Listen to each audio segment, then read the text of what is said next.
بند ته ورسیږي، سولې ته ورسیږي او اوربند ته زمینه برابره سي.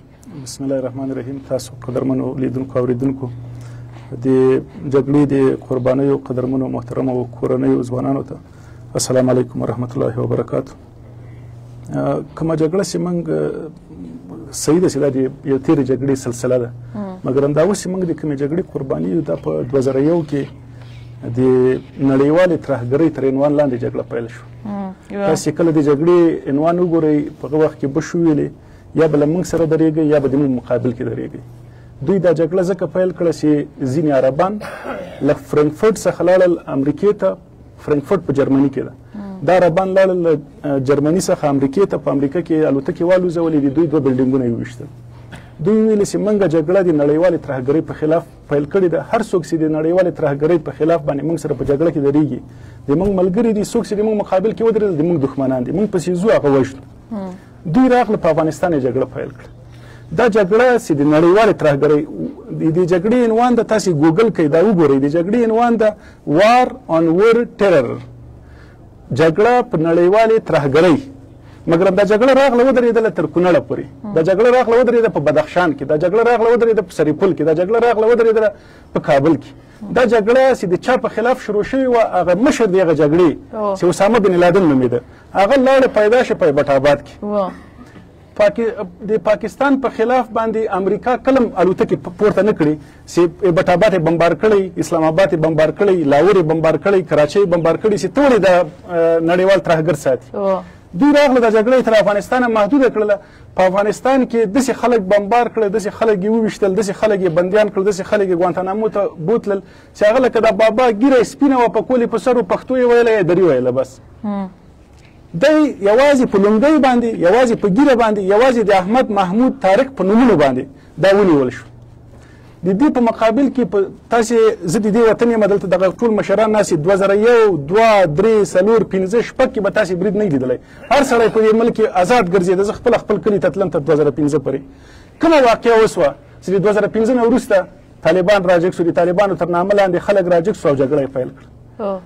خبره دا ده چې په دې جګړه کې 2 ډېر مهم فکتورونه دي. که دا له منځه لاړ نه شي دا جګړه نه درېږي. یو د نړیوالې جګړې تعریف باید له افغانستانه ووځي. موږ تروریزم نه ده پاللی، موږ تروریستان نه یو، افغانان د تروریزم قرباني دي، دا خاوره د تروریزم قرباني ده. چا چې په موږ باندې تروریزم تحمیل کړی ده هغه له موږ نه د باندې دي، هغه یا په اصفهان کې ناست یا په اسلام آباد کې یا په کراچۍ کې. سړی جګړه دي، الوتکې دي، تیارې دي، پروازونه دي، همویګانې دي، وباسه هلته بمبار کړه، ډرون دي وباسه هلته بمبار کړه. یو دویمه ډېره مهمه خبره د موږ د افغانانو ترمنځ ده.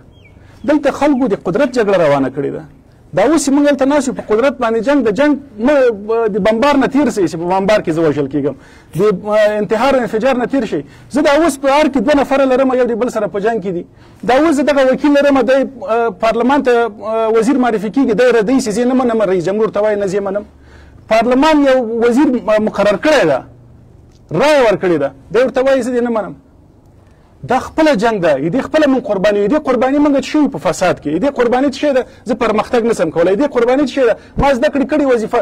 دا نن خبریالان له افغانستانه وځي وتښتېدل، ځوانان وځي. موږ دلته یو، موږ ته خلک وایي ته څه شی کوې؟ زه محصل ته په پوهنتون کې زده کړې ورکوم، هغه ماته وایي ما نه څه شی جوړېږي. استاد اوس خو امریکا وځي، همدغه امریکا چې تاسو وایي په دې نامه راغلی وه چې دلته د نړیوال تروریزم په وړاندې دا جګړه کوي، هغه خو وځي. دلته خپل افغانان دي چې یو بل سره نښتي دي. د دغه جګړې د ختمېدو لپاره باید څه وسي؟